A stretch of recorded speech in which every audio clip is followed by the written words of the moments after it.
तो आज का हमारा सत्र है कृपा या प्रयास। भगवान की कृपा से होगा या हमारे प्रयास से होगा।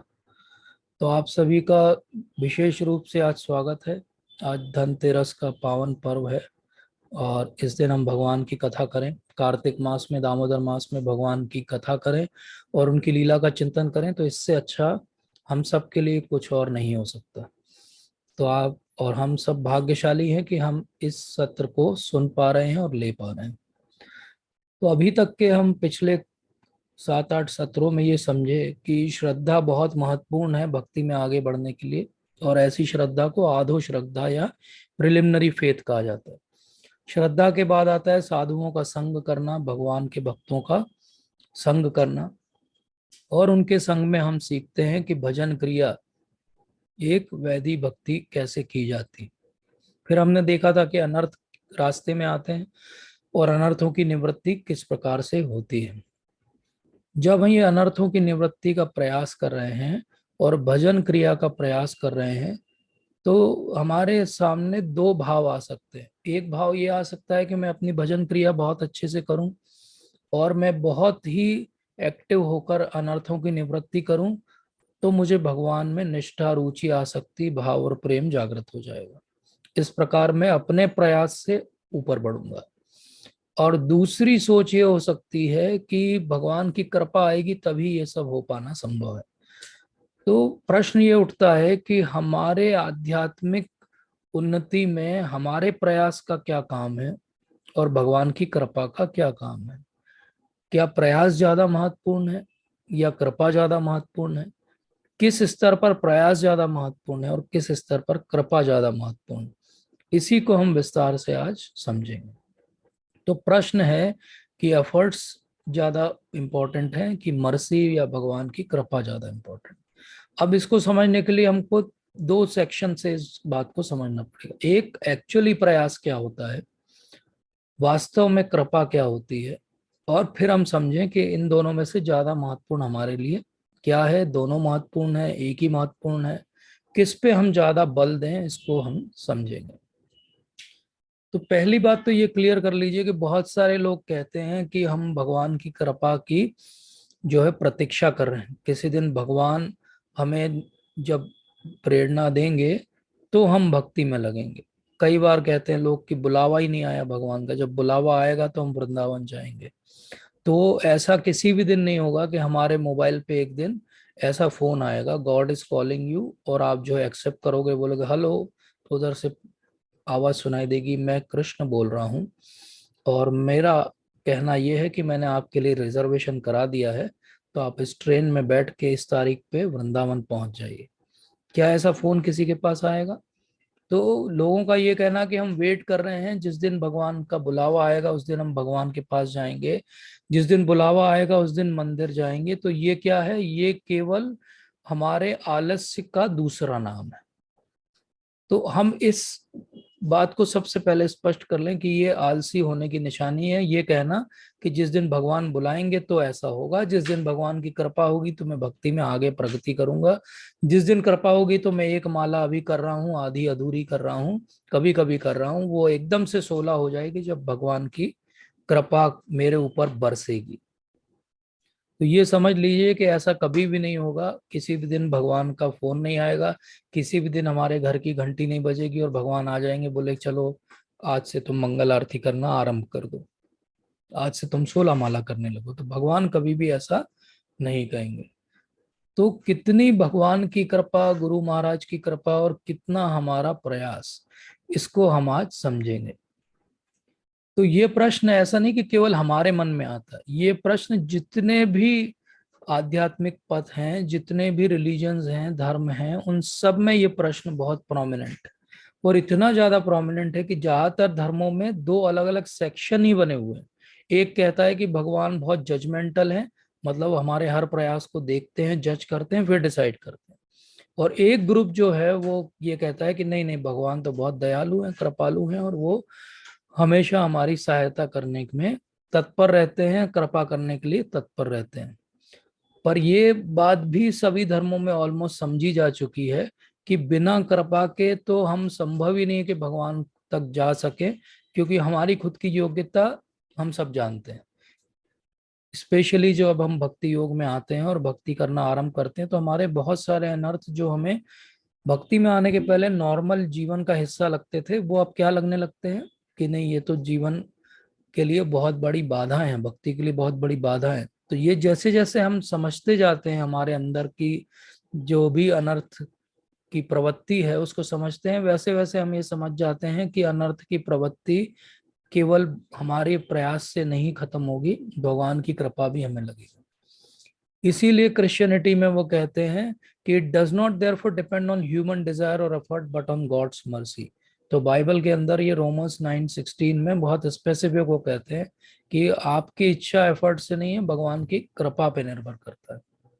कुरान में भी इसीलिए कहा जाता है कि ये मेरी कृपा ही है जिससे मैं सारी चीजों को करता हूँ। ये भगवान की, अल्लाह की कृपा ही है जिसके कारण हर कोई एफर्ट कर पाता है। तो ये कुरान भी इस बात को मानती है कि भगवान की कृपा इम्पोर्टेंट है, और अल्लाह जो है वो आपके एफर्ट्स को रिवॉर्ड करते हैं, रिजल्ट्स को नहीं करते। तो हमने देखा क्रिश्चियनिटी में, जुडाइज्म में, इस्लाम में, सबके अंदर ये एक पर्टिकुलर अंडरस्टैंडिंग है कि भगवान की मर्सी या कृपा बहुत ही इम्पोर्टेंट है। और हम जैसे जैसे भक्ति में आगे बढ़ते हैं, हमको ये भी दिखने लगता है कि हमारा पिछला जीवन जो हमने जिया है वो कितना ज्यादा पापमय था। और अगर भगवान जज बन के बैठ जाएं तो वो एक ही केस की जो है वो रिजल्ट देंगे, और वो केस का रिजल्ट ये आएगा कि भाई इनका कोई चांस नहीं भक्ति करने का। तो ये भी हम सब जानते हैं। और ये तो हमने आज जो जीवन जिया है, जिसके बारे में हमें याद है, उसकी बात कर रहे हैं। और इसके पहले जो हजारों हमने जीवन जिए हैं, उनमें हमने क्या क्या पाप कर्म किए हैं, और उसका जजमेंट अगर भगवान लेके केस फाइल खोल लें पुरानी, तो बिल्कुल ही कोई चांस नहीं कि हमें भक्ति मिले।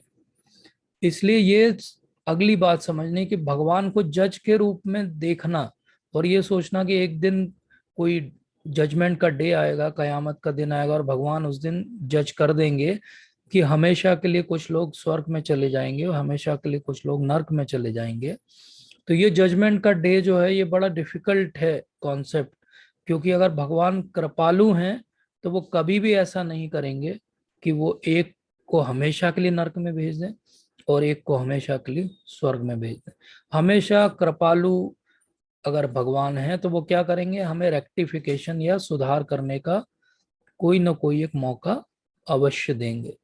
तो भगवान को एज ए जज मानने से प्रॉब्लम क्या है? भगवान को एज ए जज मानने से प्रॉब्लम यह है कि उनकी कृपा से हम वंचित हो जाते हैं। जैसे कोई जज हो और उसके सामने उसी के बच्चे का भी अगर केस आ जाए, तो वो ममता में आकर कोई निर्णय नहीं ले पाएगा, क्योंकि वो जज की कुर्सी पे बैठा है। तो उसको नियम के आधार पर निर्णय लेना पड़ेगा, जो कि बच्चे के अगेंस्ट भी जा सकता है। तो भगवान को जज मानने में प्रॉब्लम क्या है? भगवान को जज मानने में ये प्रॉब्लम है कि पक्का हमको पनिशमेंट ही मिलने वाला है, रिवॉर्ड नहीं मिलने वाला है।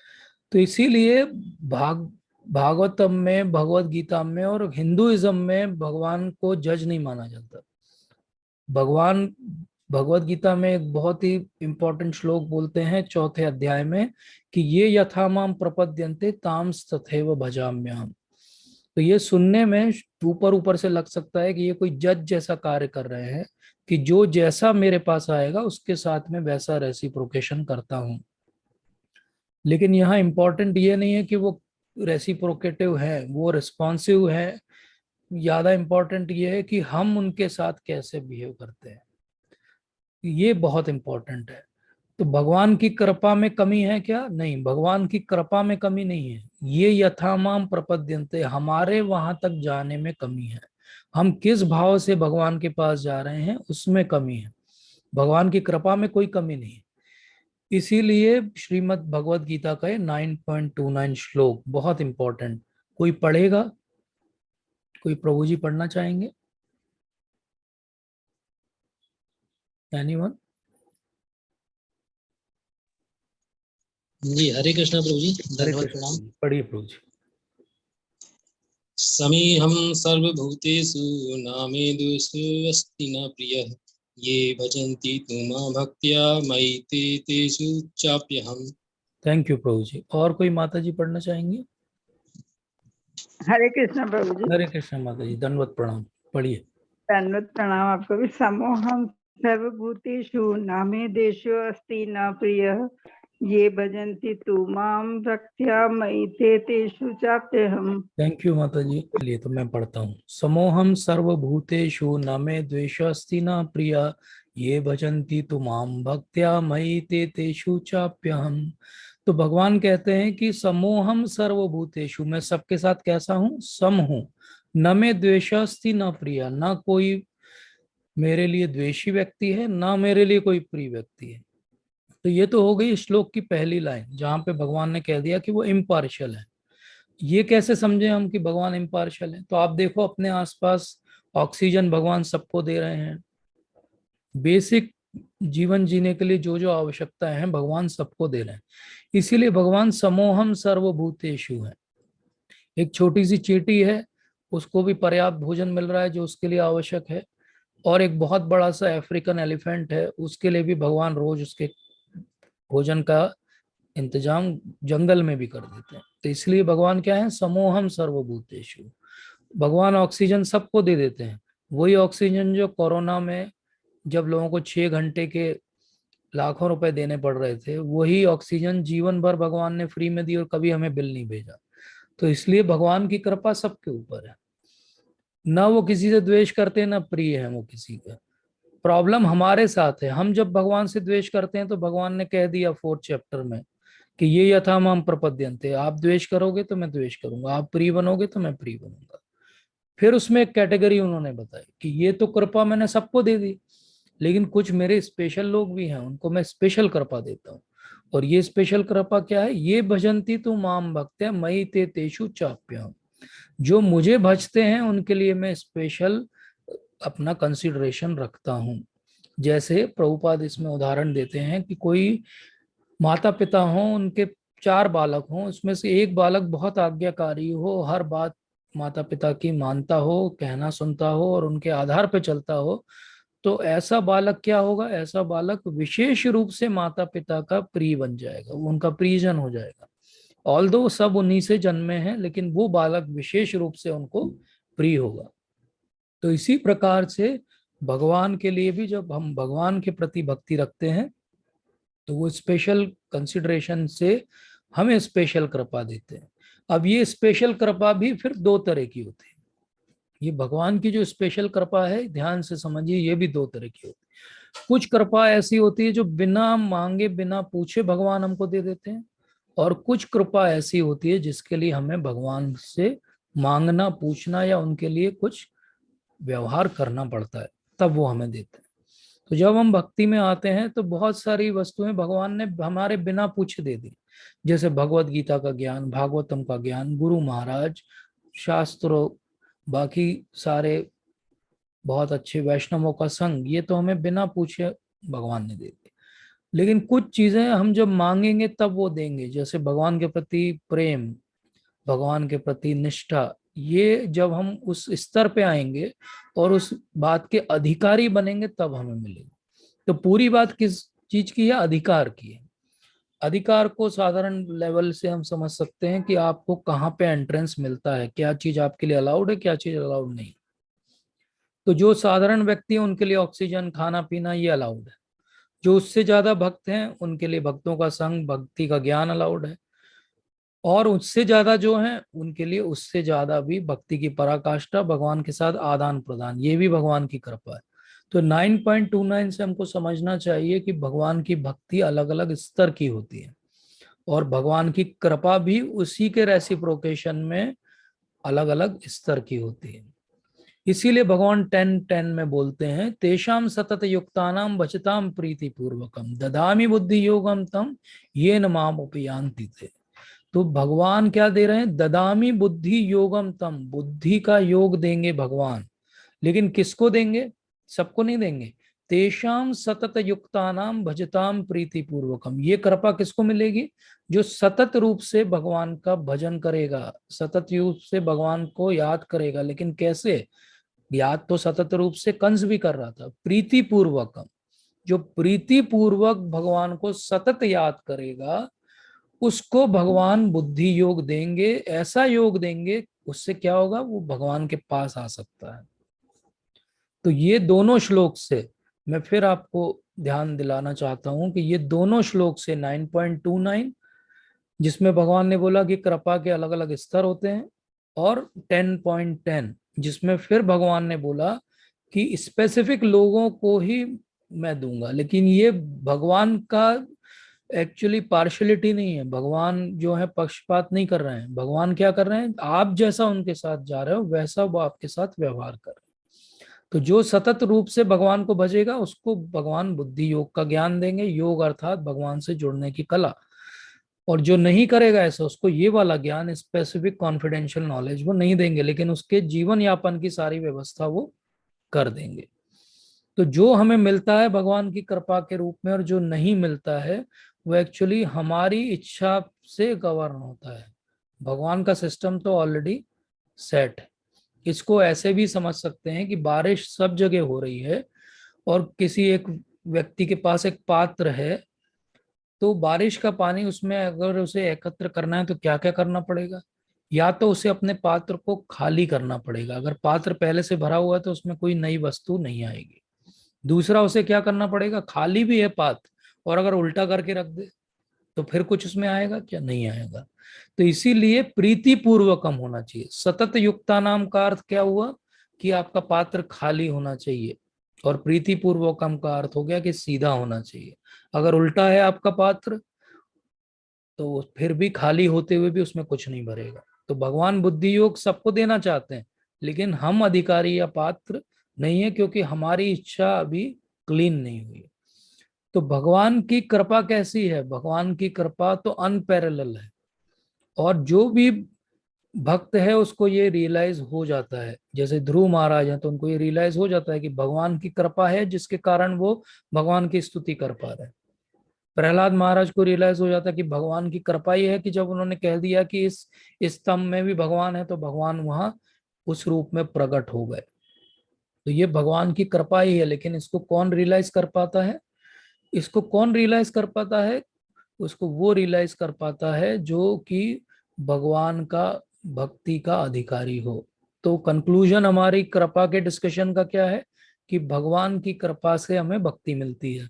ठीक है, कैसे हमने समझा इसको, क्योंकि जो भी भक्ति में हम आगे बढ़ रहे हैं वो भगवान की तरफ से ही सैंक्शन होके आ रहा है। उपद्रष्टा अनुमंता भक्ता वोरता महेश्वरा भगवान है।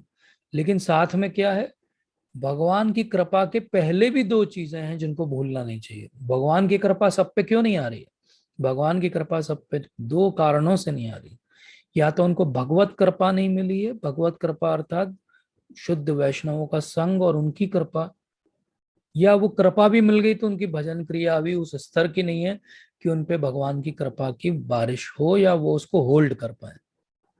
तो पहले क्या आती है, पहले भगवत कृपा आती है, अर्थात शुद्ध भक्तों की, प्रामाणिक भक्तों की कृपा आती है, फिर भजन क्रिया होती है, और फिर भगवान की कृपा आती है, और फिर भक्ति का जो हमारा बीज हमें गुरु महाराज ने दिया था वो धीरे धीरे लता में बदलता है। तो जब हम ये समझ लें कि सब कुछ हमको भगवान के लिए करना है, तो हम भगवान की कृपा के अधिकारी हो जाते हैं। जैसे हम अर्जुन के केस में देखते हैं, जब तक अर्जुन अपने लेवल पे एडजस्टमेंट करने में लगे थे, तो कृष्ण भी पूरे प्रथम अध्याय में चुपचाप उनको देखते रहते हैं, कुछ भी नहीं बोलते हैं। जब अर्जुन सरेंडर कर देते हैं 2.7 श्लोक में, उसके बाद भगवान बोलना आरंभ करते हैं। तो भगवान की कृपा कब आती है, जब आप अपने आप को शरणागत उनके करते हो। तब तक भगवान परमेश्वर के रूप में उपद्रष्टा अनुमंता बन के देखते रहते हैं, लेकिन वो आपके ऊपर कृपा के अधिकारी आप नहीं बने, इसलिए कृपा आपके ऊपर आती नहीं। इस यहाँ कृपा का अर्थ है भगवान की भक्ति वाली कृपा। भगवान की बाकी कृपा जिसके कारण हम जीवित हैं वो तो सबके ऊपर है, वो तो हर जीव जंतु के ऊपर है। जैसे हम हनुमान जी के रूप में देखते हैं, हनुमान जी जब पहली बार रामचंद्र जी से मिलने के लिए आते हैं तो वो पहले वेश बदल के आते हैं, ब्राह्मण का वेश करके आते हैं। लेकिन क्या होता है, भगवान तो भगवान है, वो उनको तुरंत पहचान जाते हैं कि ये तो मेरे जो है परम भक्त हनुमान जी हैं। और फिर हनुमान जी को भी लज्जा आती है कि मैं अपने भगवान के सामने कैसे वेश बदल के आ गया। तो इस सेंस में भी हम देखें तो यहाँ पे हनुमान जी के ऊपर पहले से कृपा है भगवान की, लेकिन क्योंकि उनके मन में अभी थोड़ा सा अभी ऐसा समझ लीजिए कि भगवान के सामने खुलना नहीं चाहते, अपने स्वरूप को नहीं दिखाना चाहते, इसलिए भगवान भी इनिशियली उनके साथ ऐसा ही बिहेव करते हैं कि ठीक है ये कोई ब्राह्मण व्यक्ति है, लेकिन अंत में वो रियलाइज करते हैं कि ये तो मेरे परम आराध्य भगवान रामचंद्र जी हैं। तो यहाँ भी हम देखते हैं कि भगवान की कृपा कहाँ रुक जाती है, भगवान की कृपा तब रुक जाती है जब हमारी इच्छा कुछ और हो जाती है। तो अगर हम ऐसे समझें तो सब कुछ ऐसा लगता है कि केवल कृपा के कारण ही तो हो रहा है, भगवान की कृपा है इसलिए हम जो है कुछ कर पाते हैं। हमारे प्रयास का क्या रोल है अब इसके अंदर, तो अब हम सेकंड सेक्शन समझते हैं कि हमारे प्रयास का कोई काम है कि नहीं है, कि सब कुछ भगवान की कृपा से ही होना है। तो अंत में हम भगवान की कृपा का वेट करते रहेंगे, जिस दिन कृपा हो जाएगी तो हम भक्ति में आगे बढ़ जाएंगे। तो हमारे प्रयास या एफर्ट्स का रोल क्या है? एक्चुअली हमारे प्रयास या एफर्ट्स का रोल है, उसको ऐसे समझना चाहिए कि कोई आदमी अगर गलती से कुएं में गिर जाए और उसको बचाने के लिए अगर एक रस्सी फेंकी जाए, तो एक्चुअली उसको बचाएगा कौन? उसको बचाएगा जो कुएं के ऊपर व्यक्ति खड़े हैं, वो रस्सी खींचेंगे तो बचेगा। लेकिन इस व्यक्ति को क्या करना पड़ेगा? इस व्यक्ति को केवल उस रस्सी को थामे रहना पड़ेगा। अगर ये रस्सी को छोड़ देगा तो उसको वो ऊपर खड़े व्यक्ति नहीं बचा पाएंगे। तो हमारा प्रयास क्या है? हमारा प्रयास बस ये कि जो भगवान की कृपा हमको मिल गई है उसको पकड़ के रखें।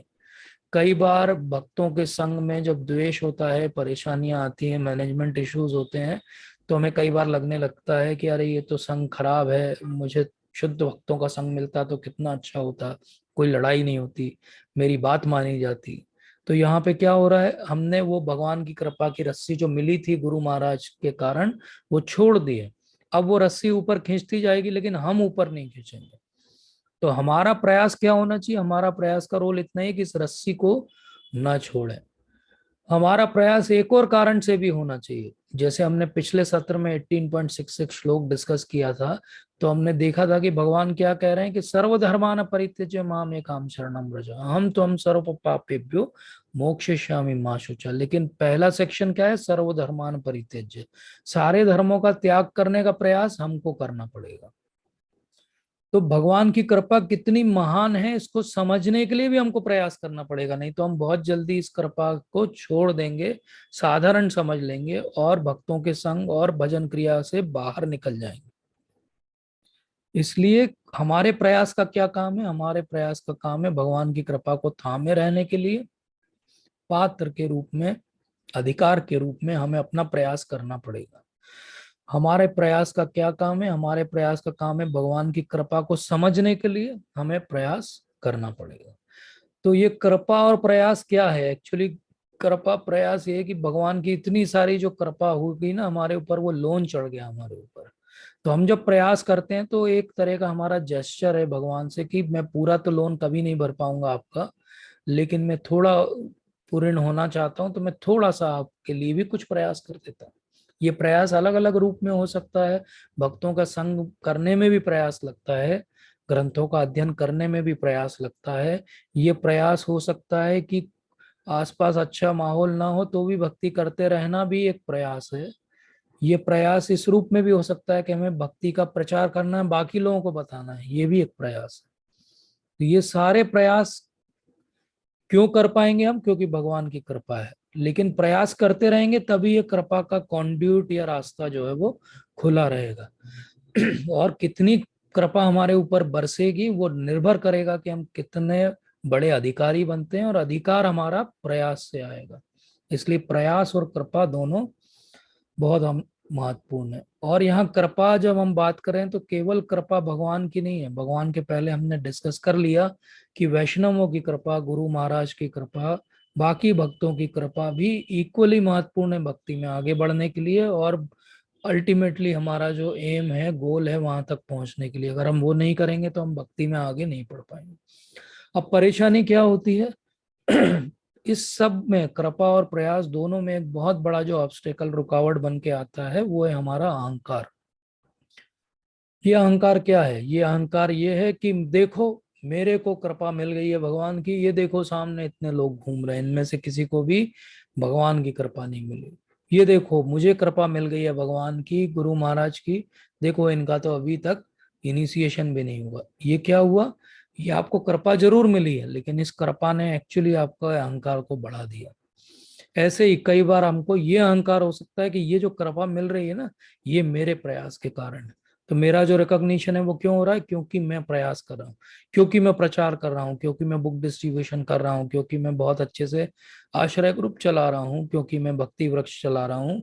इस कारण से मेरे प्रयासों को रिकॉग्नाइज किया जा रहा है, इसलिए भगवान की मेरे ऊपर कृपा आ रही। इस सोच में क्या गलती है? इस सोच में ये गलती है कि इसका अर्थ ये हो गया कि भगवान की कृपा डायरेक्टली प्रोपोर्शनेट है मेरे एफर्ट्स से। मतलब मेरे प्रयास अगर 100 होंगे तो भगवान की कृपा भी 100 हो जाएगी। ये भी अहंकार का ही दूसरा रूप है। तो ये दोनों अहंकार से हमको बचना है। ये अहंकार की हमको कृपा मिल गई है तो हम अहंकारी हो जाएं, ये भी गलत है। या ये एक अहंकार करना कि मेरे प्रयासों के कारण मुझे भगवान की और गुरु महाराज की, गुरु और भक्तों की कृपा मिल रही, तो ये भी गलत है। इन दोनों से हमें बचना पड़ेगा।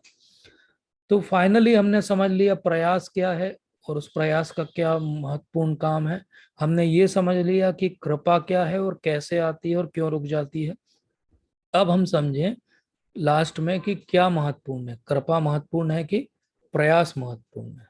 तो देखिए, ये समझिए कि हमारे हाथ में क्या है। हमारे हाथ में केवल ये है कि हम अपनी भक्ति में सिंसियर रहें। लेकिन इस सिंसियरिटी से हम भगवान के यहाँ पे बंदूक रख के ये नहीं कह सकते कि मैं कर रहा हूं तब आपको मुझे कृपा देनी पड़ेगी। कृपा टोटली उनका डिपार्टमेंट है। कृपा को फोर्स नहीं किया जा सकता। कृपा उनकी इच्छा है, वो देंगे, नहीं देंगे, कब देंगे, कभी नहीं देंगे। जो भी करें वो हमें चैतन्य महाप्रभु के अनुगत्य होके, जैसे वो शिक्षा अष्टकम में समझाते हैं कि आप मुझे छोड़ दो, आप मुझे रोंद दो, आप लंपट हो जाओ, लेकिन मैं तो आप ही का दास हूं। ये भाव से हमको भक्ति करनी पड़ेगी कि मेरा प्रयास महत्वपूर्ण नहीं है, आपकी कृपा महत्वपूर्ण है। और वो कृपा कब आप दोगे मेरे हाथ में नहीं है।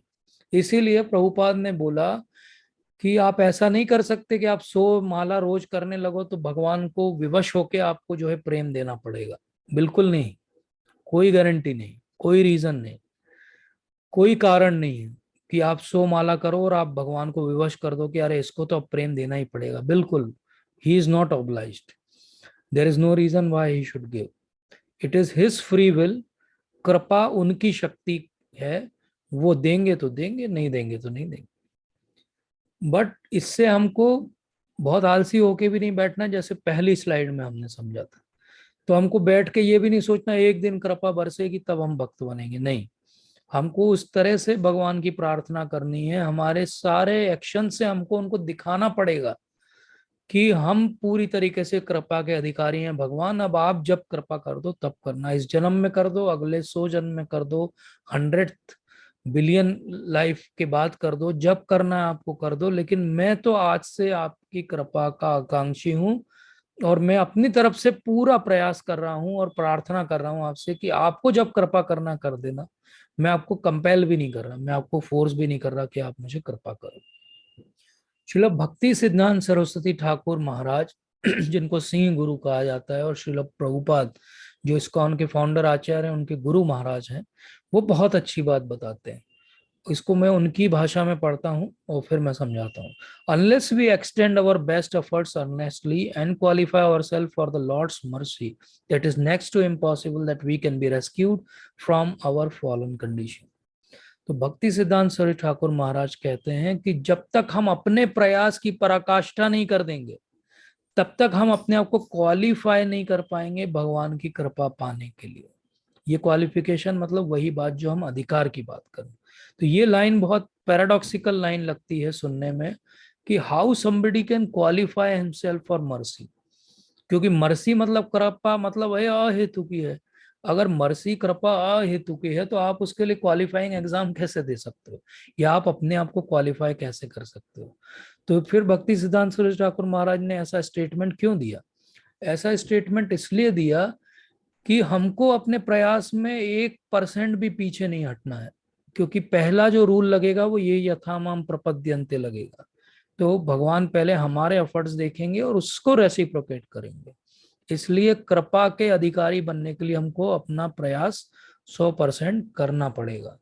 तो इसलिए भगवान क्या देख रहे हैं? भगवान ये देख रहे हैं कि आप अपने प्रयास कर रहे हो कि नहीं कर रहे हो। जैसे भगवान चाहते तो कुरुक्षेत्र की लड़ाई में एक ऐसे चुटकी बजाते, एक बार सुदर्शन चक्र घुमा देते, सब नष्ट हो जाते, पांडव जीत जाते। लेकिन भगवान ने बार बार भगवत गीता में क्या कहा? उठो अर्जुन लड़ाई करो, उठो अर्जुन लड़ाई करो, उठो अर्जुन लड़ाई करो। क्यों? इसलिए क्योंकि भगवान चाहते हैं कि हम प्रयास करें। भगवान आलसी लोगों को पसंद नहीं करते। भगवान चाहते हैं कि आप पहले भक्ति में आगे बढ़ने के लिए सारे जो नियम है उनका पालन करो और सीरियस रहो। जब आप सीरियस रहोगे तो भगवान आपके साथ रेसिप्रोकेट करेंगे। इसीलिए भक्ति सिद्धांत श्री ठाकुर महाराज उस ऐसे में आगे हमें समझाते हैं कि इस भौतिक जगत के जाल से बाहर निकलना केवल भगवान की कृपा से संभव है। ये हमने समझ लिया। लेकिन फिर महात्मा लोग जो है पूरे समय अपने प्रयास क्यों करते रहते हैं? महात्मा लोग पूरे समय अपने प्रयास केवल इसलिए करते रहते हैं कि वो भगवान को दिखा रहे हैं कि हम इस यहाँ से बाहर निकलना चाहते हैं। महात्मा लोग ये जानते हैं कि हम स्वयं बाहर नहीं निकल सकते अपने प्रयासों से, लेकिन भगवान ऊपर से देख रहे हैं तो वो देखते हैं हाँ इसका प्रयास बहुत अच्छा है, तो इसको अब बाहर निकालना हमें पड़ेगा। तो जो ज्यादा एंडेवर करेगा परफेक्शन के लिए उसको ज्यादा कृपा मिलेगी। तो फाइनली ऐसा समझना चाहिए कि भक्ति का मार्ग जो है वो एक पार्टनरशिप स्कीम है। पार्टनरशिप है आपकी और भगवान की। पार्टनरशिप है आपके प्रयास की और भगवान की कृपा की। दोनों वस्तुएं महत्वपूर्ण है। आप केवल कृपा कृपा के आधार पे रहोगे तो आप लेजी हो जाओगे, सहजिया हो जाओगे, भगवान को चीप समझने लगोगे। आप केवल प्रयास प्रयास पे लगे रहोगे तो आप अहंकारी हो जाओगे। आपको लगेगा ये तो सब मैं कर रहा हूँ। ये दोनों सोच से बचना पड़ेगा, अहंकार से भी बचना पड़ेगा और सहजियापंती से भी बचना पड़ेगा। इसलिए क्या करना पड़ेगा? भगवान के कृपा और हमारे प्रयास को जोड़ना पड़ेगा। तो अब प्रश्न उठता है कि क्या कोई ऐसा फॉर्मूला है कि 10% मैं प्रयास करूं 90% भगवान की मर्जी आ जाए? ऐसा कोई फॉर्मूला कहीं शास्त्रों में हमारे वैष्णव आचार्यों ने दिया है कि कोई सिस्टम हो ऐसा मैं समझ लूं कि कितना मुझे करना पड़ेगा और कितना भगवान देंगे? तो इसको हम आज समझेंगे।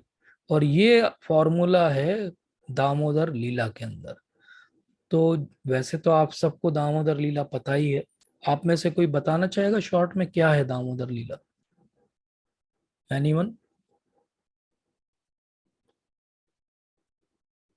कोई प्रभु जी बताना चाहेंगे? माता जी? हरे कृष्णा प्रभु जी। हरे कृष्ण माता जी बताइए। दामोदर लीला वो लीला है जब भगवान को बाल रूप में आकर माता अपनी यशोदा माता को अपनी लीला दिखाते हुए एक बचपन का रोल निभा रहे थे। और जब उनकी माता उनको बार बार रस्सी से बांध रही थी और वो रस्सी बार बार छोटी पड़ जाती थी, जी और वो उनको फिर भी बार बार रस्सी एक एक जोड़ती जाती थी और उसको उनको बांध रही थी। जब भगवान ने देखा कि उनकी माँ परेशान हो गई हैं, तो वो खुद बंधने के लिए तैयार हो गए और वो जी, उखल से बंध गए थे। और बहुत फिर वो अच्छा। उखल लेकर के जा रहे थे और फिर नल कुबेर का उद्धार करना था उनको, जी तो उन्होंने वहां जाके उनका उद्धार करा जी, और बहुत वो अच्छा। उसी जी नाम से दामोदर लीला जी, मानी बहुत जाती है। अच्छा, बहुत अच्छा। थैंक यू माता जी। तो माता जी ने हम सबके लिए बहुत अच्छे से समराइज कर दिया कि दामोदर लीला क्या है। दाम प्लस उदर। उदर का अर्थ होता है पेट और दाम का अर्थ होता है रस्सी।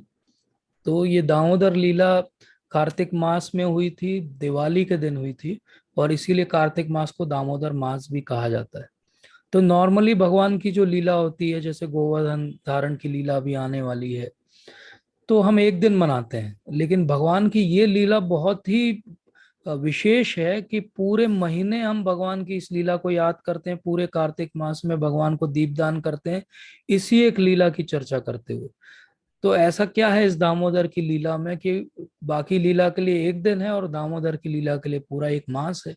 What is so unique about Damodar Lila, और कैसे हम आज जो प्रयास और कृपा की बात कर रहे हैं इसको दामोदर लीला से समझ सकते हैं? इसको हम थोड़ा सा विस्तार से चलेंगे।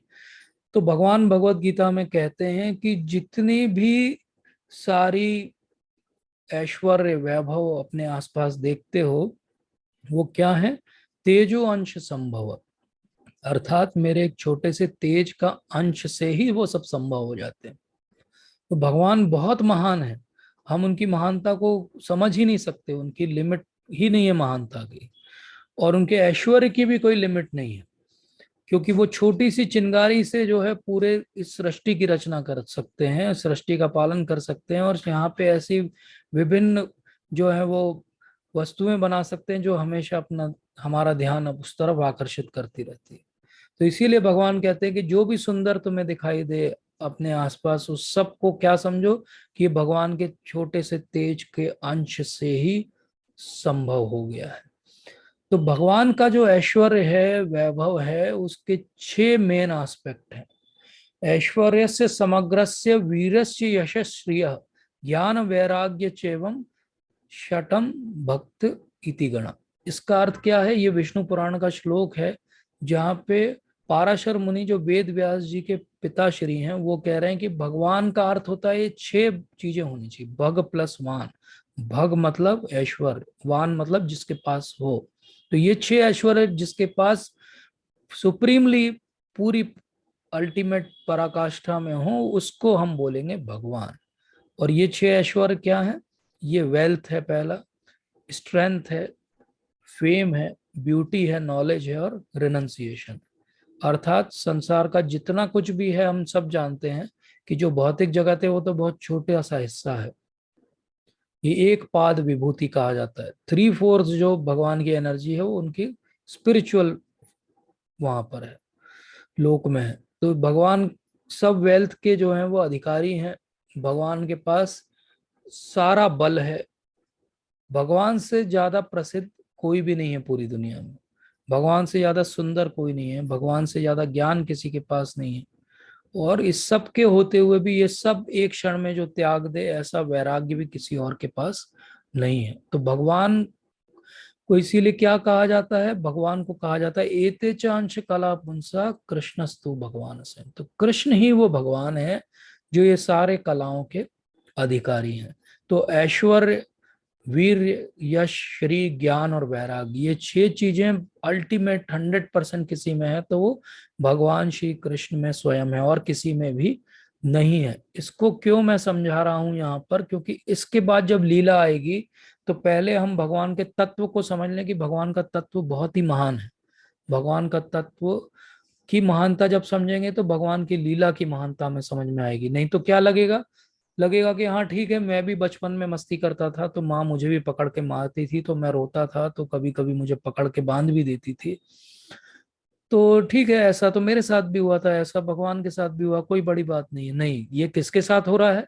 ये उसके साथ हो रहा है जिसके पास ये सारे 6 ऐश्वर्य हैं जो शास्त्रों में वर्णित हैं। तो विष्णु पुराण, श्रीमद् भागवतम में जो वर्णित है वो सारे ऐश्वर्य भगवान के पास 100% है, और उनके साथ अब एक लीला होने वाली है जिनके लिए ब्रह्मा जी ब्रह्म संहिता में कहते हैं अद्वैतम अच्युतम अनादिम अनंत रूपम आद्यम पुराण पुरुषम नवयोनम च वेदेषु दुर्लभम अदुर्लभम आत्म भक्तो गोविंदम आदि पुरुषम तमहम भजा। ब्रह्मा जी जो सबसे पहले प्रोजेनिटर हैं, प्रजापति हैं, वो क्या कर रहे हैं? आदि कवि हैं, सबसे बड़े फिलोसोफर हैं। वो क्या कह रहे हैं कि ऐसे भगवान को मैं प्रणाम कर रहा हूँ, गोविंद जो आदि पुरुष है, जो सबसे मेरे से भी पहले आए हैं, उन पुरुष को मैं प्रणाम कर रहा हूँ। तो ऐसे आदि पुरुष के साथ अब एक लीला होने वाली है। तो इसको बहुत ध्यान से सुनिए, क्योंकि ये बहुत बड़ी बात है कि एक व्यक्ति जो आदि पुरुष है, जो सारे ऐश्वर्यों का जिसके अंदर समाहित हैं, जो स्वराट है, जो स्वच्छंद है, जो आत्माराम है, जो आप्त काम है। आत्माराम का अर्थ होता है कि वो अपने में ही संतुष्ट है। आप्त काम का अर्थ होता है कि थोड़ा सा कुछ कर दो उसके लिए तो संतुष्ट हो जाए। स्वराट का अर्थ होता है कि जो सबके ऊपर राज करता हो। अब ऐसे व्यक्ति जब आ रहे हैं यहाँ पर, और एक छोटे बालक का उनका रूप है सुंदर सा, और उनकी एक बहुत सुंदर सी माता है जिनका नाम है यशोदा। तो बालक हैं कृष्ण और उनकी माता है यशोदा। यशोदा, यशोदा का अर्थ क्या होता है? यशोदा का अर्थ होता है जो सबको यश दे, जो सबको यश दे, जो भगवान के यश के लिए ही कार्य करे, उनको कहते हैं यशोदा। तो वो कितना प्रेम करती हैं कृष्ण से, वात्सल्य भाव की प्रतिमूर्ति है यशोदा माता। भगवान उनके छोटे से बालक बनने के लिए तैयार हैं, वो हैं यशोदा। यशोदा कोई साधारण स्त्री नहीं है, और कृष्ण कोई साधारण से बालक नहीं जो अपनी माता के गोद में बैठे हो। कृष्ण हमने देखा कौन है, आत्माराम है, आप्त काम है, स्वराट है। और यशोदा कौन है, उस स्वराट आत्माराम आप्त काम को वात्सल्य भाव जगा देती हैं और उस वात्सल्य में प्रेम करती हैं, वो है यशोदा माता। अब ऐसी यशोदा माता हैं और ऐसे कृष्ण हैं, और बहुत सारी लीलाएं अभी तक इनकी हो चुकी हैं, जिसमें पूतना वध की लीला हो गई, बहुत सारे असुरों का वध भगवान ने कर दिया। और अब फिर ये जहां पर रह रही हैं वहां पर क्या है, वहां पर 9 लाख से ज्यादा गायें हैं नंद बाबा के पास, जो भगवान श्री कृष्ण के पिता हैं। और वहां पर कुछ गायें बहुत ही स्पेशल हैं, उसमें से वो जो स्पेशल गाय हैं उनको कहा जाता है पद्मगंधा गाय। ये पद्मगंधा गाय और बाकी गायों को चराने के लिए भगवान पहले बछड़ों को ले जाते हैं जब छोटे होते हैं, और जब बड़े होते हैं तो वो गायों को चराने के लिए ले जाते हैं। और भगवान कितने सरल हैं कि ये गौशाला में जब बैठते हैं तो वहीं पे गाय हैं, उनका गोबर भी है, गोमूत्र भी है, और उसी में जो है खेलते रहते हैं। कृष्ण बलराम ऐसे ऐसे खेल खेलते हैं कि वो इस गोबर को और उसको उठाते हैं और बलराम जी पे लगा देते हैं, बलराम जी इनको जो है वो कृष्ण पे लगा देते हैं। और इसको हमारे जो आचार्यगण है वो कहते हैं कि ये पंख अभिषेक लीला है भगवान की। मतलब भगवान बलराम जी पे गोबर लगा रहे हैं और बलराम जी भगवान पे गोबर लगा रहे हैं, भगवान का अभिषेक हो रहा है। कैसे अभिषेक हो रहा है, पंख का अभिषेक हो रहा है भगवान का। भगवान जब और छोटे थे तो वो बछड़ों की पूंछ को पकड़ लेते हैं और बछड़े डर जाते हैं, एकदम भागने लगते हैं, यहाँ से वहां, यहाँ से वहां, यहाँ से वहां गौशाला में, और भगवान पीछे रगड़ते हुए जा रही है उनकी बॉडी, और वो पूरी जो ब्रज की रज है उनके ऊपर सन जाती है, गोबर से सन जाते हैं, वो गोमूत्र से सन जाते हैं, और उसको वो एंजॉय करते हैं। तो इसीलिए भगवान क्या है, गोविंद है, भगवान गोपाल हैं, भगवान गायों के सबसे बड़े हितैषी और प्रिय हैं, और गायें भी सबसे ज्यादा उन्हें ही प्रेम करती है। और इसीलिए हम कभी और विस्तार से चर्चा करेंगे, गायों के साथ भगवान की बहुत बहुत सुंदर लीलाएं हैं। लेकिन आज हम अपने टॉपिक पे वापस आते हैं कि पद्मगंधा गायें। अब ये पद्मगंधा, पद्म मतलब कमल के फूल, और गंध मतलब गंधा मतलब गंध। तो ऐसी गायें हैं जिन जो कमल के फूल का सेवन करती हैं, और वो कमल के फूल भी स्पेशल फूल हैं, उनमें बहुत सुंदर सुंदर गंध है। और ये स्पेशल अरेंजमेंट है भगवान का कि वो जब गायें आती हैं इनके पास में तो उनसे जो सुगंध आती है वो भी कमल के फूलों जैसी आती है। और जब उनका दूध भी निकाला जाता है तो वो कैसा दूध है, वो दूध भी एकदम कमल के जैसा सुंदर है, सुस्वादु है और सुगंधित है। तो ऐसा दूध स्पेशली यशोदा माता इन पद्मगंधा गायों को अलग रखती हैं, अलग से गौशाला में रखती हैं, उनको स्पेशल तरीके से केयर की जाती है, ताकि इससे जो दूध निकलेगा ये दूध किसके लिए है, ये भगवान श्री कृष्ण के लिए। और कहीं कहीं ऐसा भी वर्णन है कि ये 100 पद्मगंधा गायें हैं, तो 100 पद्मगंधा गायों का दूध निकाल के और जो स्पेशल 10 पद्मगंधा गायें वो पिएंगी, और वो 10 पद्मगंधा गाय का दूध निकाल के एक पद्मगंधा गाय को दिया जाएगा। और फिर वो जो दूध निकलेगा वो अमृतमय दूध, जिसमें पद्म की गंध आ रही है, उस दूध से भगवान के लिए न केवल माखन बनेगा, उनके लिए उससे दही बनेगा, और वही दूध उबाल के भगवान के लिए दिया जाएगा। इनकी जो गाय हैं, इनकी जो गोमूत्र है और जो गोबर है उससे भी पद्म गंध आती है, पद्मों की गंध आती है। तो ऐसी स्पेशल गाय है। ये हम क्यों बता रहे हैं, क्योंकि हमने बात की कि यशोदा माता का नाम है यशोदा, तो ऐसी सेवा होना चाहिए भगवान की। हम कैसी सेवा करते हैं, हम सेवा करते हैं अच्छा सबसे सस्ता क्या मिल रहा है, हाँ सबसे कम वाला क्या है, सबसे कम मेहनत में क्या हो जाएगा। अगर हम ये कम मेहनत वाले एंगल से जुड़े रहेंगे और ऐसे सेवा करेंगे तो फिर भगवान कैसे प्रसन्न होंगे। यशोदा माता अपनी जी जान लगा देती हैं उनको दूध पिलाने के लिए, जी जान लगा देती हैं उनको मक्खन खिलाने के लिए। इसीलिए तो वो क्रोधित होती हैं जब भगवान वहां का घर का मक्खन छोड़ के, जिसके लिए इतनी मेहनत की है यशोदा माता ने स्वयं, जबकि नंद बाबा राजा हैं, वो चाहें तो वो ये आउटसोर्स कर सकते हैं, बोले ठीक है हमारे यहाँ इतना दूध पहुंचा देना। लेकिन क्या है, वो यशोदा माता स्वयं एक एक गाय की देखभाल भी कर रही है कि नहीं ये दूध किसके पास जाएगा, मेरे लाला के पास जाएगा, ये बेस्ट होना चाहिए। तो ऐसी पद्म गंधा गायें और उनकी पर्सनल केयर यशोदा माता करती हैं, इसलिए वो यशोदा है। और हम क्या करते हैं, हम कन्नी काटते हैं जब भी हमको कोई मौका मिलता है भगवान का काम करने का, भगवान के लिए डोनेशन देने का, भगवान के लिए सेवा करने का, भगवान के विग्रह की सेवा करने का। लोग डोनेशन में जो सबसे कंडम चीज है घर की वो दे देते हैं, मंदिर में जाके खड़ी कर दो उसको, चलाएंगे लोग धक्का मार के। ये क्या हो रहा है, ये यशोदा माता का चित्त नहीं है, ये यशोदा माता का भाव नहीं है। ये भाव हमको अपने अंदर लाना पड़ेगा। तो पद्म गंधा गाय से हमेशा याद रखिए कि ये यशोदा माता का भाव है। क्या हम इस भाव में भगवान की सेवा कर रहे हैं कि बेस्ट चीज भगवान के लिए होना चाहिए। तो भगवान कुछ ज्यादा नहीं मांग रहे हैं, भगवान कह रहे हैं जीवन का बेस्ट समय मुझे दे दो, अर्थात जब यंग हो तब भक्ति करो। दिन का बेस्ट समय मुझे दे दो ब्रह्म मुहूर्त का, बाकी दिन में जो प्रपंच करना है करो। भगवान इतना ही मांग रहे हैं। हमारे लिए पद्मगंधा गाय क्या है, ब्रह्म मुहूर्त में उठ के मंगल आरती करके भगवान के नाम का जप करना। इतना भी हम कर लें तो हम भगवान के प्रिय हो जाएंगे। तो अब हम आते हैं कि एक दिन ऐसा हुआ, और ये एक दिन कौन सा है, ये एक दिन ऐसा है जिस दिन दिवाली है। और क्योंकि बहुत सारे काम हैं, तो यशोदा माता के जितने सारे सेवक हैं वो अपने अपने काम में बिजी हैं, कहीं कहीं लगे हुए हैं। यशोदा माता अकेली हैं अपने महल में उस समय, सुबह के समय।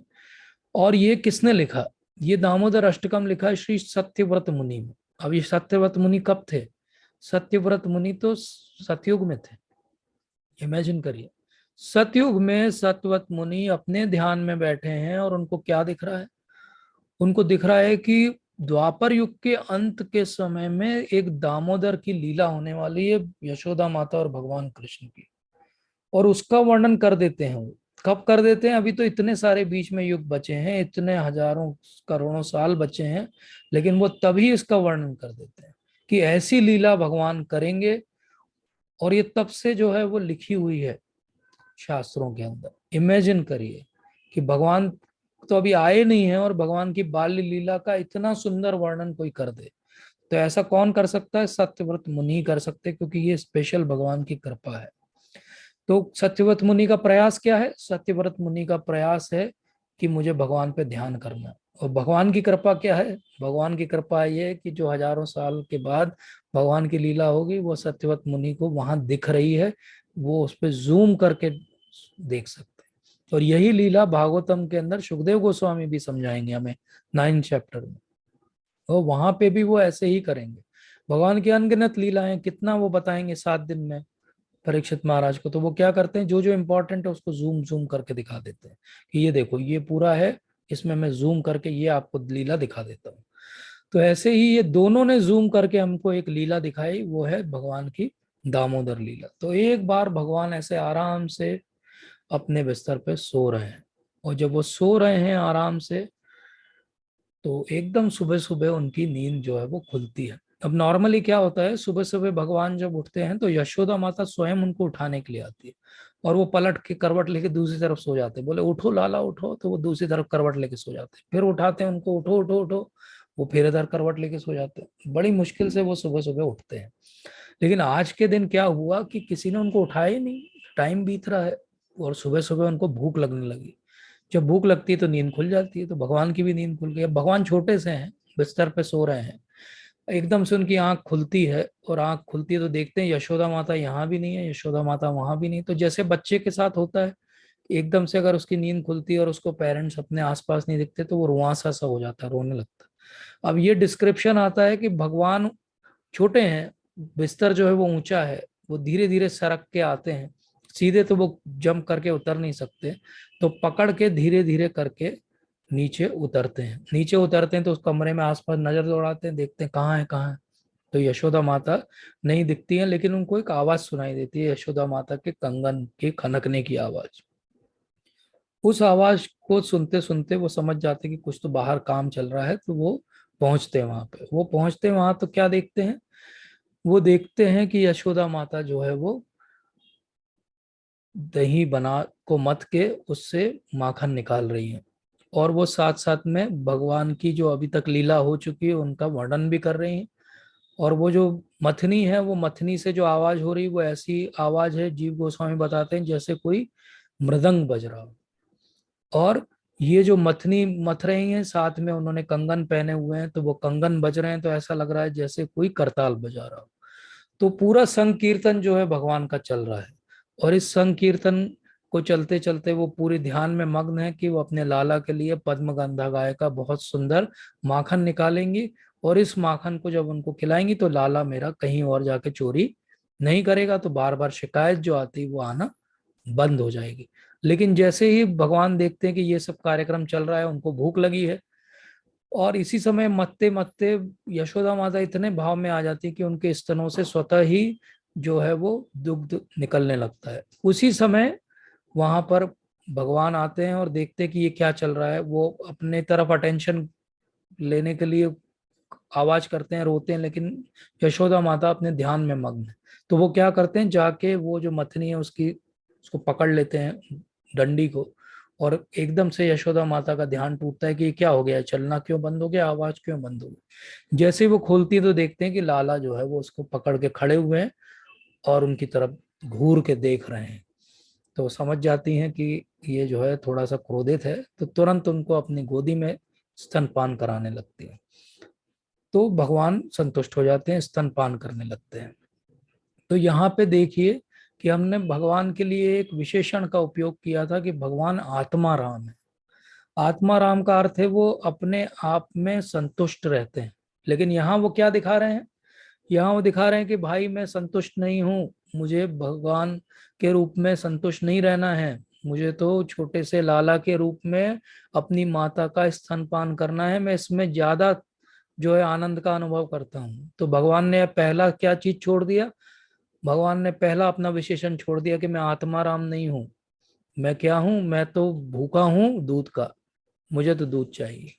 तो ये भगवान ने पहली जो अपनी लीला के द्वारा दर्शाया। जब वो ऐसा कर रहे हैं और दुग्धपान कर रहे हैं, तभी ये यहाँ पे मक्खन बन रहा है, यहाँ पे दुग्धपान है। अब भगवान तो अनंत हैं, यशोदा माता का वात्सल भी अनंत है।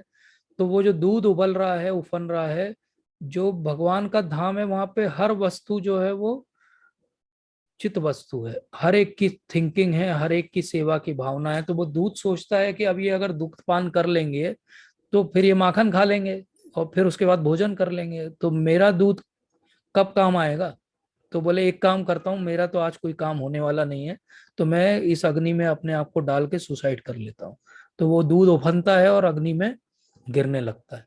तो इसकी जो आवाज होती है उसको सुन के यशोदा माता एकदम से हड़बड़ा जाती हैं और लाला को नीचे रख देती हैं और भाग के जाती हैं और उस उफनते हुए दूध को नीचे उतार देती हैं। अब कृष्ण तो पहले ही क्रोधित थे कि एक तो सुबह उठाया नहीं, दूसरा मेरे पे समय नहीं दिया, और अब जब मैं दुखपान कर रहा था तो मुझे उतार के नीचे रख दिया, व्हाट इज दिस। बहुत क्रोधित हो जाते हैं, क्योंकि भगवान क्या है, भगवान बहुत ही जेलस हो जाते हैं इस बात से कि उनका भक्त किसी और के बारे में, किसी और वस्तु पे ध्यान दे। तो वो क्या करते हैं, वहां एक पत्थर रखा रहता है, उससे इस मटकी का नीचे का हिस्सा फोड़ देते हैं, और ये सारा जो दही है और माखन है ये बाहर फैल जाता है। और भगवान उसी पे पैर रखते हुए अंदर चले जाते हैं, जहाँ स्टोर रूम है, जहाँ पे और भी ऐसे पात्र रखे हुए हैं। यशोदा माता बाहर आती हैं, आवाज सुन के देखती हैं क्या हो गया, क्या हो गया, लाला कहाँ गया। और वो देखती है सब फूटा हुआ है, उफना हुआ है, तो वो समझ जाती है कि किसकी करतूत है। और होता क्या है, भगवान क्योंकि उसी दही के ऊपर से चल के गए तो भगवान के पैरों के निशान दिखते हैं। तो उन पैरों के निशान को पीछा करते करते यशोदा माता, क्योंकि क्रोध में है, तो वो एक छड़ी उठा लेती हैं और इस छड़ी को लेके वो पहुंचती हैं जहाँ पे भगवान अंदर क्या कर रहे हैं। उन्होंने अंदर भी जो ऊपर रखे हुए पात्र हैं उनको फोड़ दिया है, और क्योंकि खिड़की खुली हुई तो वहां से वानर आ गए हैं और उन वानरों को वो वितरण कर रहे हैं। ये वानरों को क्यों वो वितरण कर रहे हैं, क्योंकि ये वो वानर हैं जो रामचंद्र जी के रूप में बिना वेतन के उनकी सेना के जो है वो योद्धा थे। और तब रामचंद्र जी ने उनसे बोला था कि अगले अवतार में मैं तुम्हारी सारी इच्छाएं पूर्ति करूंगा। तो वृंदावन में जब वो वानर जन्म लेते हैं तो भगवान अपने हाथ से उन सबको बांट रहे हैं। यशोदा माता और ज्यादा क्रोधित हो जाती है इसको देख के कि तो चिड़ियाओं को और वानरों को बांट रहा है, ये खुद खाता तो फिर भी चलता।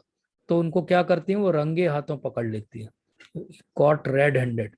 लोकनाथ स्वामी महाराज कहते हैं कि he was caught white handed, क्योंकि वाइट लगा हुआ है उनके हाथ पे। तो वो पकड़ लेती है उनको और पकड़ने की कोशिश करती हैं, और इतने में वो छूट के जो है पीछे, क्योंकि देख लिए रहते हैं रिफ्लेक्शन में, तो वो भागने लगते हैं। और जब वो भागने लगते हैं तो इनका जो भागने का भाव है उसी पे ये डिस्क्रिप्शन जो है वो चालू होता है कि नमामीश्वरम सच्चिदानंद रूपम लसत कुंडलम गोकुले भ्राजमानम यशोदा भी लोक औलुख्य लाघा वो मानम परम नष्टम अत्यंत तो धृत्य गोप्य। तो भगवान भाग रहे हैं और यशोदा माता जी जो हैं वो पीछे पीछे उनके भाग रही हैं। अब अगर एक बालक के भागने की स्पीड हो और एक माता जो अभी थोड़ी सी अधेड़ उम्र की हैं वो भाग रही हैं, तो कौन जीतेगा? डेफिनेटली बालक ही जीतेगा, क्योंकि वो तेजी से भाग जाएगा। और फिर हम भगवान की लीला में देखते हैं कि भगवान केवल यहाँ ही नहीं भागे हैं, एक बार काल्यवन को भी भगवान ने भगाया था। काल्यवन एक योद्धा है, लेकिन वो तेजी से भाग के भी भगवान को नहीं पकड़ पाया। और यहाँ हम देखेंगे कि एक यशोदा माता जो कि स्त्री हैं, और उनका शरीर ऐसा नहीं कि वो भाग के पकड़ लें, लेकिन भगवान उनके जो है वो पकड़ में आ जाते हैं। तो ये क्या है? ये भगवान की विशेष जो है कृपा है। तो प्रयास किसने किया? प्रयास किया यशोदा माता ने, लेकिन कृपा किसकी थी? कृपा भगवान की थी। प्रयास काल्यवन ने भी किया था, लेकिन भगवान की कृपा नहीं थी। क्योंकि भगवान की कृपा नहीं थी तो काल्यवन कभी भगवान को नहीं पकड़ पाया। भगवान की कृपा थी इसलिए यशोदा माता उनको पकड़ लेती है। तो भगवान का डिस्क्रिप्शन कैसा है? नमामि ईश्वरम। पहले ही वो डिस्क्राइब कर देते हैं कि नमामीश्वरम, मैं ईश्वर की बात कर रहा हूं, मैं साधारण बालक की बात नहीं कर रहा हूं। और सच्चिदानंद रूपम, उसका रूप भी है, उसका ईश्वर का ये भी बता देते हैं कि सच्चिदानंद का रूप भी है, क्योंकि रूप होगा तभी आप पकड़ पाओगे, रूप होगा तभी वो लीला करेगा। ब्रह्म जो है लीला नहीं कर सकते। और कैसे हैं वो? लसत कुंडलम, जो कुंडल है वो बहुत शोभायमान उनके मुख पे हैं। तो हमको कई बार लगता है कि भगवान की जो आभूषण है इसके कारण भगवान सुंदर लगते हैं, लेकिन एक्चुअली बात उल्टी है। जब आभूषण भगवान धारण करते हैं तो वो आभूषण सुंदर हो जाते हैं, भगवान तो पहले से ही सुंदर हैं। तो ऐसे लसत कुंडलम गोकुले भ्राजमानम, ऐसे वो गोकुल में भाग रहे हैं। ये यशोदा माता उनको पकड़ने के लिए अत्यंत द्रुत तरीके से भाग रही हैं, और भागते भागते वो छड़ी को देख के वो डर रहे हैं। और डर के क्या कर रहे हैं? रुदंतम मुहुर नेत्र युग्मम मृजंतम कराम भोज युग्मेन सातंक नेत्रम। तो रो रहे हैं। अब भगवान कैसे हैं? भगवान का डिस्क्रिप्शन भागवतम में आप पढ़िए, वेदों में पढ़िए, तो कैसे हैं वो? भगवान वो हैं जो स्वयं भय जिनसे डरता है, और स्वयं भय जिनसे डरता हो वो आज किससे डर रहे हैं? वो एक साधारण सी स्त्री से डर गए हैं। वो कैसे डर गए हैं? वो ऐसे डर गए हैं कि सातंक नेत्रम, नेत्रों के अंदर आतंक आ गया, उनके डर गए हैं। एक होता है डर, फियर, और एक होता है आतंक। डर और आतंक में अंतर क्या है? भय और आतंक में अंतर क्या है? भय होता है कि जब तक चीज आपके सामने नहीं है तो आप जो डरते हो, और आतंक होता है जब वो सामने आ जाती है। तो इनके तो सामने पीछे ही पड़ी हुई है माता छड़ी लेके, तो इसलिए कैसे हो गए? वो सातंक नेत्रम, आतंकित हो गए उनके नेत्र। और वो कैसे?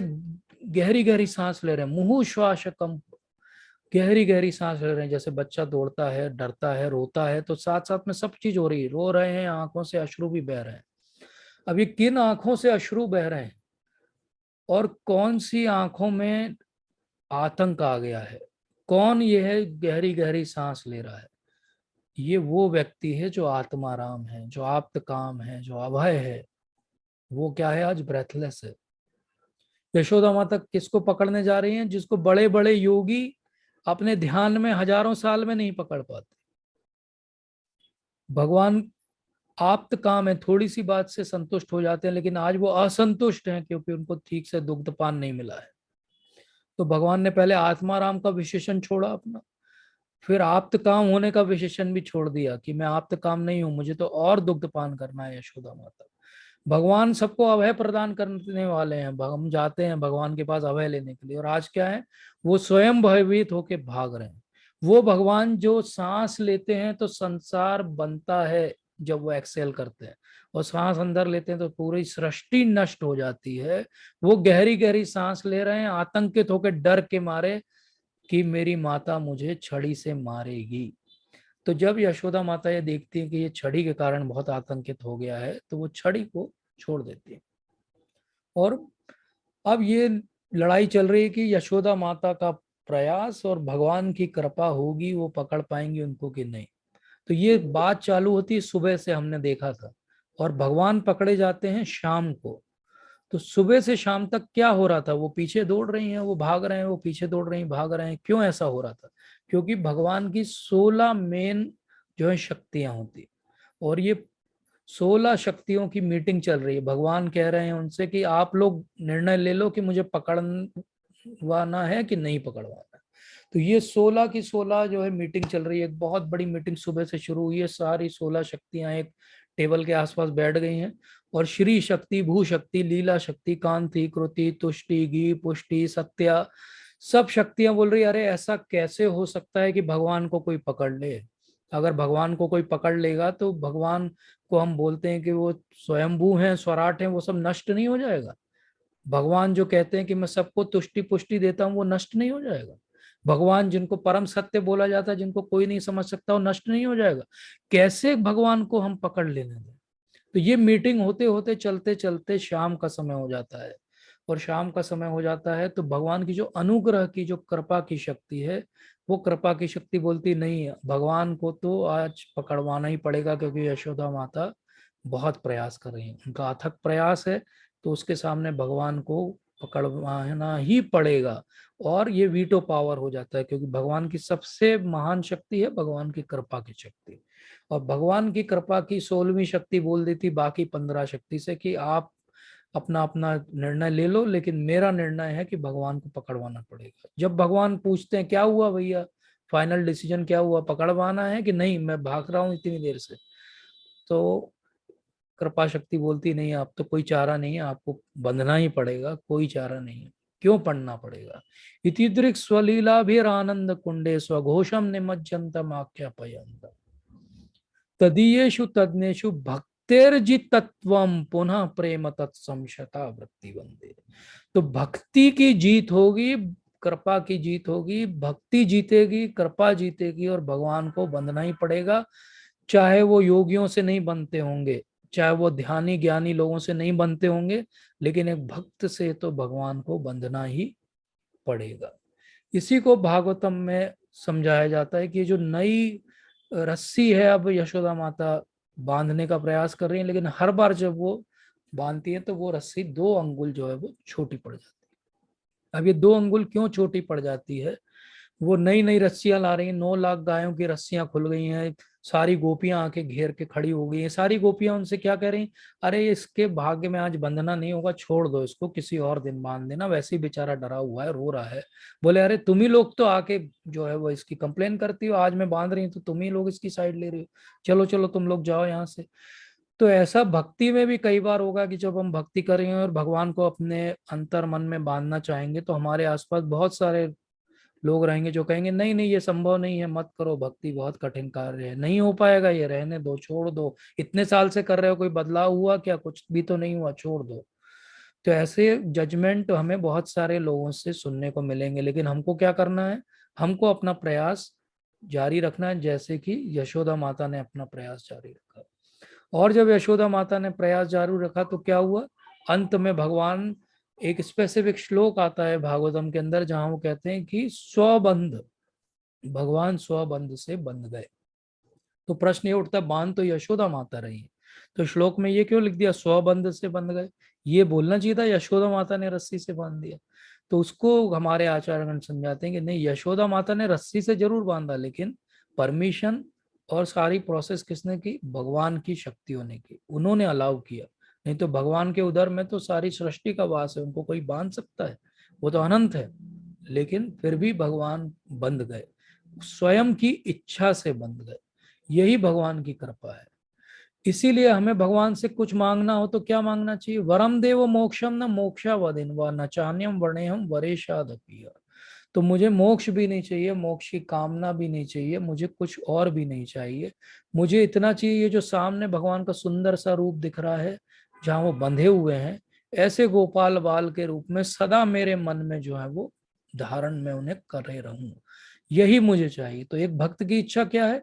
भक्त की इच्छा है कि भगवान बंध गए हैं, भगवान रो रहे हैं, भगवान चिंता कर रहे हैं, और उसमें भी भक्तों को क्या आ रहा है? आनंद आ रहा है। तो ये हो जरूर रही है लीला कि सब भाग रहे हैं, यहाँ वहां जा रहे हैं, दौड़ रहे हैं, सब मना कर रहे हैं, हाँ कर रहे हैं। यशोदा माता के जो है वो पसीना बहने लगा है, इतना उन्होंने परिश्रम कर दिया है, लेकिन सब क्या कर रहे हैं? सब आनंद में ही है। वहां कोई भी विचलित नहीं है, परेशान नहीं है, कोई क्रोधित नहीं है। ये बहुत स्पेशल बात है। तो भगवान का बहुत सुंदर सा रूप है, किसी दिन हम इस पे विस्तार से चर्चा करेंगे। लेकिन ऐसे दामोदर जो हैं वो मेरे ऊपर, हमारे ऊपर, हम सबके ऊपर कभी कृपा दृष्टि हमारी दिखा दें, हमारे ऊपर कृपा हो जाए उनकी, तो हम भी भगवान की इस लीला में कभी भाग ले सकें। और ये भगवान ने लीला क्यों की? भगवान ने लीला की भक्त का जो भाव है उसको दर्शाने के लिए। भगवान ने लीला की ये दिखाने के लिए कि प्रयास करोगे तो कृपा मिलेगी। भगवान ने ये लीला की दिखाने के लिए कि कहने को मैं आत्मा राम हूँ, आप्त काम हूँ, लेकिन भक्तों के लिए ऐसा नहीं हूँ। भगवान ने ये लीला एक और कारण से की कि कुबेर के दो पुत्र हैं, जो कि श्राप के कारण नारद मुनि के एक वृक्ष के रूप में खड़े हैं। तो एक शुद्ध भक्त ने अगर कोई वचन दे दिया है किसी को, तो भगवान उसकी पूर्ति करने के लिए उन्होंने ये लीला दी। तो भगवान कितने सारे कारणों को करके एक साथ ही वो एक लीला में संबोधित कर देते हैं। तो ये भगवान की बहुत विशेष हमारे ऊपर कृपा है। तो ऐसे भगवान है। नमस्तेस्तु धामने स्फर दीप्ति धामने त्वदीयो दरायाथ विश्वस्य धामने। आपका उधर जो है पूरे विश्व का धाम है, लेकिन क्या है? अब ये सब मैंने बताया आपको। तो ये जो सत्यवत मुनि, उन्होंने सब ये प्रार्थना कर दी, और अंत में उनको लगा कि अब ये इतनी प्रार्थना को भगवान शायद सुने ना सुने, तो मैं क्या करता हूँ, एक रिकमेंडेशन भी इसमें लगा देता हूँ। तो वो किसकी रिकमेंडेशन लगा देते हैं? बोले जो सबसे इंपॉर्टेंट व्यक्ति उनके जीवन में, उसका नाम लिख देता हूँ, उनकी रिकमेंडेशन से मैं ये कर रहा हूँ। तो नमो राधिकाए त्वदीय प्रियाय, तो भगवान को तुरंत याद दिला देते हैं कि आपकी प्रिय है ना राधिका। और नमो अनंत लीला है, आपकी वो अनंत वाली लीला हुई थी। कौन सी वाली लीला? भगवान की रास लीला। तो वो दो उनकी महत्वपूर्ण बातों को याद दिलाते हैं। एक उनके जीवन में जो सबसे महत्वपूर्ण है राधिका, और दूसरा भगवान की अनंत जो लीला है, रास लीला। तो ऐसे भगवान जो हैं, ये दो बातें वो बोलते हैं। एक और कारण है वो राधिका का नाम यहाँ क्यों लेते हैं, या हम राधा दामोदर क्यों बोलते हैं? क्योंकि दामोदर तो भगवान का नाम हो गया, तो यहाँ पे यशोदा दामोदर होना चाहिए था, राधा दामोदर क्यों होना चाहिए? एक्चुअली ये लीला जो यहाँ पर हुई भौम वृंदावन में, एक ऐसी ही लीला हुई है भगवान के गोलोक धाम में। और वहां पे राधिका रानी, श्रीमती राधा रानी ने भगवान को दाम से बांध दिया था, क्योंकि वो लेट हो गए थे आने में।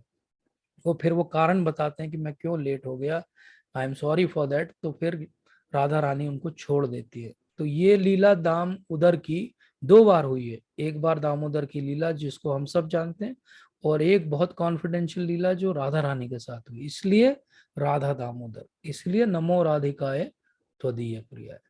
तो भगवान ऐसी बहुत सारी अनंत लीलाएं करते हैं। भगवान का बहुत सुंदर स्वरूप है जिसका वर्णन है इसके अंदर। भगवान की बहुत सुंदर भाव भंगिमाएं जो इसमें उन्होंने बताई है, और अंत में भगवान बंध जाते हैं। तो दो अंगुल जो छोटा रह जाता है, वो दो अंगुल क्या है? वो दो अंगुल है, एक भक्त का प्रयास और दूसरी भगवान की कृपा। तो ये दो अंगुल की कमी ही हमारी भक्ति को रोक के रखती है। तो एक हम प्रयास करते रहें जैसे यशोदा माता ने किया, और एक भगवान कृपा करेंगे जैसा उन्होंने यशोदा माता के साथ किया। अंत में भगवान बंध जाएंगे। इसीलिए विश्वनाथ चक्रवर्ती ठाकुर पाद ने हमें समझाया कि ये 2 फिंगर शॉट क्या है? दो अंगुल हैं, हमारा प्रयास और भगवान की कृपा। तो यही आज हमारा अंडरस्टैंडिंग है कि हम अपना प्रयास करते रहें, भगवान की कृपा हमें मिलेगी। जैसे नल कुबेर को मिली, यशोदा माता को मिली इस लीला में, ऐसे हम सबको भी मिलेगी। तो इसीलिए श्रील प्रभुपाद का ध्यान किसी ने दिलाया कि आपका एक भक्त है, शिष्य है, जिसने एक ट्री हाउस बना लिया और उस पे पेड़ पे रह के वो चैंटिंग करता है। तो वो बोल रहा है कि अब ये माया से मैं दूर रहूंगा तो मुझे जल्दी भगवान मिल जाएंगे, इसलिए मैं 64 माला करूंगा। तो भगवान ने बोला कि यही माया है, ये सोचना कि तुम्हारे प्रयास से भगवान मिल जाएंगे, यही माया है, हमारा प्रयास और भगवान की कृपा। तो अंत में मैं लास्ट वर्ड आपको एक सेंटेंस दूंगा कि act like everything depends on you and pray like everything depends on Krishna. तो जब आप कार्य करें, प्रयास करें, तो ऐसा सोचें कि मेरे प्रयास से ही सब कुछ होगा। लेकिन जब प्रार्थना करें भगवान से, तो ये करें कि आपकी कृपा से ही सब कुछ संभव होगा। तो 100% प्रयास और 100% प्रार्थना से हमें कृपा मिलेगी, और तब ये 2 अंगुल जो हमारी भक्ति में कम रह जाता है, ये पूर्ति हो जाएगी। तो इसलिए हम अपना प्रयास करते रहें, और उस प्रयास से अगर हमें कुछ मिले कभी भक्ति में, तो उसका सारा क्रेडिट हम भगवान को दे दें। यही आज का सार है। तो आप सबका बहुत बहुत धन्यवाद। थोड़ा मैंने समय आज ज़्यादा लिया, उसके लिए सॉरी। बट ये लीला इतनी बड़ी है और इतना कुछ है कि अभी तो हमने ऐसा समझिए कि केवल सरफेस से इसको समझा है। कभी और संभव होगा तो हम कुछ सत्रों में इसको विस्तार से लेंगे। तो थैंक यू सो मच। आप सबकी कृपा के कारण हम आज इस दामोदर मास में भगवान की इतनी सुंदर दामोदर लीला की कथा को कह पाए। अगर कोई प्रश्न हो तो हम ले सकते हैं, या कोई त्रुटि सुधार हो तो ले सकते हैं। साथ ही जैसे प्रभु जी ने डिस्प्ले पर दिखाया था, अभी भगवान की गोवर्धन की बहुत सुंदर जो है वो लीला का समय आ रहा है, तो उस समय हम गोवर्धन पूजा